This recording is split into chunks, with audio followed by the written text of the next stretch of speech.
Hello. Today I want to talk about filling and emptying. We spend much of our lives trying to acquire things.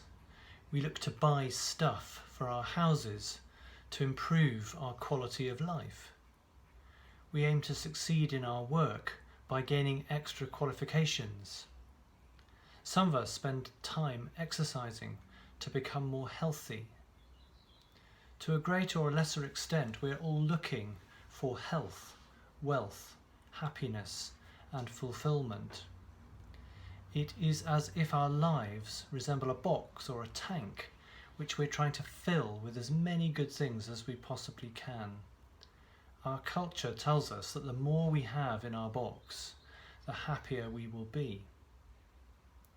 By contrast, Jesus' teaching, as recorded in the New Testament, speaks radically against this idea. Jesus teaches that our attempts to fill our lives with stuff will ultimately be fruitless, and that we will lose the very essence of our life if we focus on acquiring things. Instead, he teaches that we need to be prepared to give stuff up in order to follow him. There is a telling account of a conversation between Jesus and a young man recorded in all three synoptic gospels, for example, Mark chapter 10, which makes this point well. The young man is deeply committed to his Jewish religious faith, but at the same time he has been accumulating stuff. He is rich and has many possessions. He recognizes that Jesus teaches with authority, and so he asks him what he must do to inherit eternal life. Jesus understands this young man's situation fully and identifies the one thing that is preventing him from achieving his goal. He has been focused on filling his life rather than emptying it. Jesus tells him to sell everything that he has accumulated and give the money to the poor. The result will be that the young man will gain treasure in heaven. On the surface, this sounds ridiculous, and to understand the challenge of Jesus' teaching, we need to understand the radical nature of what he's saying. Jesus is saying that our focus needs to be not in this life, but rather in the life to come, and that by emptying ourselves in the current life, we will fill ourselves in the life to come. This is a difficult teaching to get to grips with, especially if we struggle to believe in another life after death. The young man in the New Testament account walked away from Jesus, unwilling to do this, because he had a great many possessions.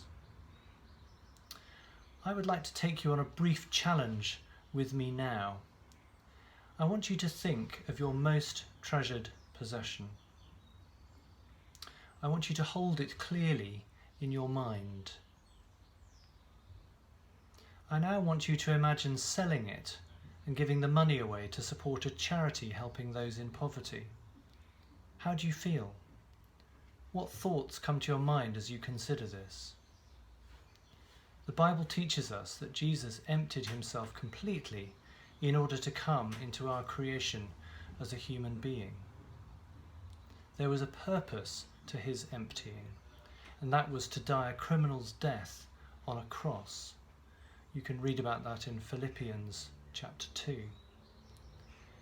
A little after the encounter with the rich young man, back in Mark chapter 10, Jesus says that he came not to be served, but to serve, and to give his life as a ransom for many. Christians believe that the pathway to eternal life has been secured by Jesus' death and resurrection, and that we are all called to follow him in a life of emptying rather than filling ourselves. How full is your life at the moment? Is it time for some radical decluttering?